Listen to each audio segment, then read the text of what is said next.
밭에 오신 것을 환영합니다. 이번 시간 우리 꽃나라들에게서 온 프린을 분갈이합니다. 신상입니다. 아니 우리 정이가 방해를 해가지고 이거 로즈 빈 분갈이할 때 같이 했었어야 되는데 우리 정이가 올라와가지고 막 어머 후후후 얘 뿌리가 엄청 잘 났을 것 같죠? 화분 밑에까지 이렇게 뿌리가 있는 걸 보면 그래서 뿌리를 얼마만큼 가져가서 내가 얘를 분갈이 할 건지 좀 정하셔야 할 것인데 자, 2두라서요. 2두라서 화분이 고민이 돼요.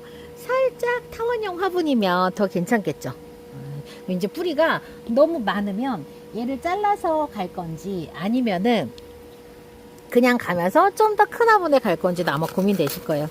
뿌리는 분명히 많이 나 있을 거예요. 자, 이거 한번 가볼게요. 얘는 와우.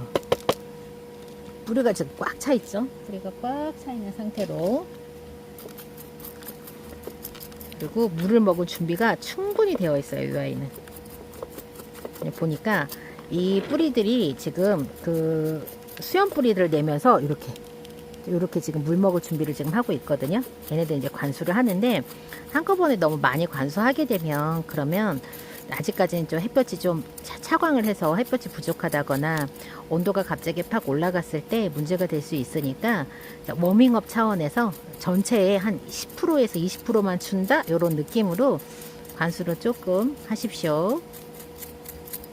내가 흙을 얼마만큼 털 거냐 하는 거는 뿌리 상태가 어떠냐에 따라서 조금 다른데 얘는 뭐 해충도 없고 자 살짝 부슬부슬 떨어지는 흙들은 아니 뿌리들은 좀 이렇게 제거를 해주고 자, 나머지는 다 살려서 가도록 할 거예요. 이렇게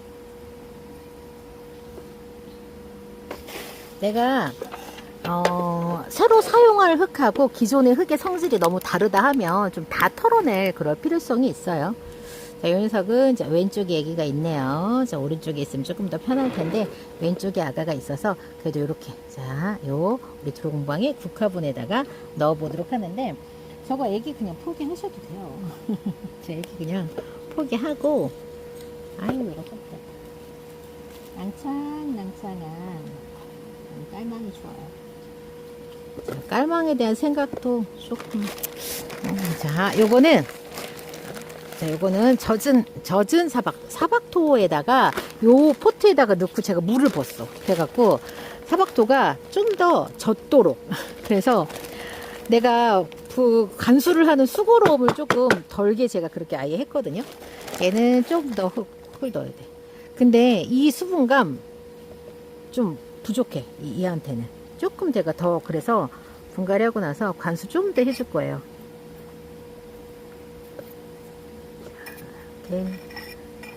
넣고 조금 더 관수를 해줄 겁니다.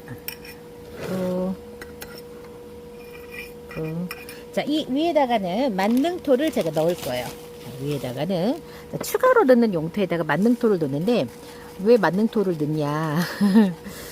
이 만능토는 배수가 굉장히 잘 돼요. 얘는 무기용토랑 유기용토 비율이 2대8.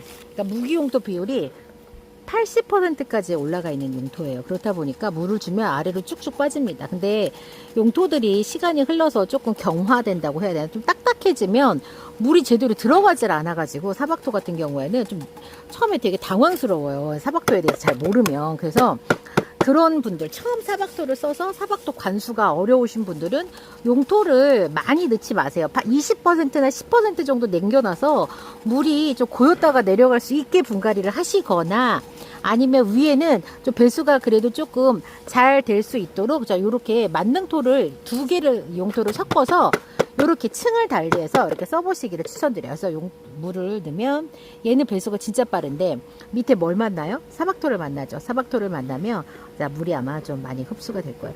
요아가 같은 경우에는 뿌리 컨디션이 굉장히 좋습니다. 굉장히 좋아서 물을 주면 주는 대로 먹을 수 있는 컨디션을 지금 하고 있어요. 얘는 마감토도 아예 해줄 거예요. 여기에 들어가 있는 세립 저곡토랑 녹소토가 약간 좀 너무 가벼워가지고 둥둥 뜨거든요. 그럴 때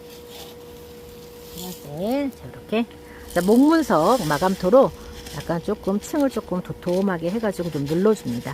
눌러줘서 붕붕 떠서 올라오지 않게 만들어주고 관수는 조금 상대적으로 좀 잘 될 수 있도록 제가 그렇게 한번 분갈이를 해봅니다. 자, 이제 가을 분갈이 본격적으로 시작을 하실 텐데요. 가을 분갈이 하실 때 우리 이제 일조량 좀 체크를 하셔야 되고, 온도 체크 하셔가지고, 너무 이렇게 아직 좀 더운 그 때가 있잖아요. 관수 많이 하시면 안 됩니다. 관수 많이 하시면 안 되고, 다 너무나 잘 알고 계시겠지만, 올해 다육이 많이 안 죽였다는 분이 저는 더 많았어요. 제 주변에는 많이 죽은 사람도 없지만, 우리 사박토 언니한테 제보를 하시는 분들은 진짜 많이 선방했다, 죽지 않았다, 이렇게 하시더라고요. 그러니까 내가 다육이가 진짜 때려 죽었다 하시는 분들은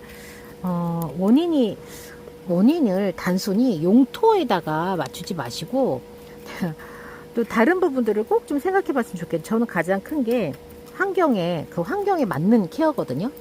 내 키핑장에 물을 내가 어떻게 줬는지 꼭 좀 생각을 좀 해보셨으면 좋겠어요. 누구는 잘 키우고 누구는 못 키우는 거면 내 환경에 안 맞는 관수법을 여러분들이 지금 하고 있다는 얘기라고 저는 그렇게 생각하거든요. 어떤 용토든 간에 이 관수법을 잘 맞추시면은요, 관수 방법을 잘 맞춰주시면 저는 실패할 일은 그닥 그렇게 없다고 생각해요. 솔직히 말씀드리면 제가 다육생활 이제 9년차, 8, 9년차 들어가는데 중요한 건 내가 맞는 이 용토에 어떻게 관수를 하느냐가 중요한 거지, 일괄적으로 내가 관수를 내가 어떻게 했냐가 중요하지 않아요. 이 용토에, 이 화분에, 이 다육이에 내가 어떻게 관수를 했느냐가 얘가 살았냐 죽었냐, 정말 저는 그게 중요한 문제라고 생각합니다. 자, 이번 시간 여기 사박토에 저는 여름에도 이런 방식으로 분갈이를 해왔습니다. 그래서 여름에도 그 대신에 중요한 건 얘가 얼마만큼 튼튼한 뿌리를 갖고 있냐, 물을 먹을 수 있는 그런 기능이 있는 뿌리를 갖고 있냐가 진짜 중요한 거지, 내가 뭐 젖은 사박토를 넣고 그 다음에 넣고 이게 중요하지 않아요. 그렇게 한 이유는 이 애들이 물을 먹을 수 있는 뿌리를 갖고 있었기 때문에 제가 그런 분갈이를 한 거거든요.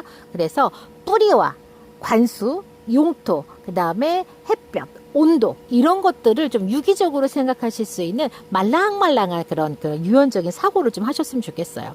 내가 다육이를 진짜 몰살을 시켰다, 잘못하시는 거예요. 뭔가 그게 단순히 관수 잘못, 용토 잘못, 날씨 잘못이 아니라 여러분들의 용토와 다육이, 그 다음 키핑장 환경 이해를 잘 못하시는 거예요. 그래서 좀 생각을 좀 하셔서 그런 분들은 어떤 흙을 만나든 어떤 키핑장을 가든 또 그런 일이 생길 가능성이 있습니다. 왜냐면 용토에 대한 이해, 관수에 대한 이해, 그 다음에 햇볕이라던가 기후에 대한 이해도가 낮고, 단순히 그냥 남들이 하는 대로, 내가 하고 싶은 대로, 내가 할 수 있는 대로, 내가 이날 물 안 주면 안 되는데 그런 자기 스케줄대로 가고 있기 때문이라고 저는 솔직히 생각해요. 그래서 여러분들이 좀 고민을 좀 하셨으면 좋겠습니다. 자, 이번 시간은 여기에서 마칩니다. 여러분들 탓이에요 라고 말을 하니 기분이 언짢을 수도 있지만, 여러분이 바뀌지 않으면 다육생활의 실패는 결코 바뀌지 않을 거예요. 똑같은 실수를 반복할 거니까요. 왜? 그 잘못을 남 탓을 하는 거니까. 다른 사람 탓을 하기 때문에 결코 바뀌지 않을 거거든요. 자, 잘못이 나한테 있어야 개선을 하지 않겠습니까? 자, 여러분들, 오늘 이렇게 푸린 분갈이 했어요. 저 진짜 올여름 다육이 못생겼어요. 자, 원인 제가 어떻게 생각하냐면 7월 달까지 너무 관수를 제가 많이 한 거예요. 7월까지 관수를 너무 많이 했고 차광이 너무 많이 됐어요. 키핑장의 차광이. 만약에 키핑장 차광을 진짜 이렇게 많이 했다고 하면 저도 관수량을 좀 조절을 했을 수도 있을 것 같아요. 근데 많은 분들이 저한테 또 그렇게 얘기해요. 아마 9월 달이 됐을 때 물을 많이 준 다부땡네 다육이하고 물을 말려서 간 다른 집 다육이랑 상황이 또 다를 수도 있으니 그때까지 보자 얘기하더라고요. 자, 여름에 내가 얼마만큼 케어를 성공적으로 했냐의 그 성적표는 9월, 10월, 11월에 나타나는 거지 당장 나타나지 않습니다. 우리 그때 또 한번 또 이야기 나눠보도록 해요. 못생긴 제 다육이들 진짜 너무 못생겼지만 예뻐질 걸 기대합니다. 자, 오늘은 여기서 마칩니다. 다음 시간 다시 봬요. 안녕히 계십시오.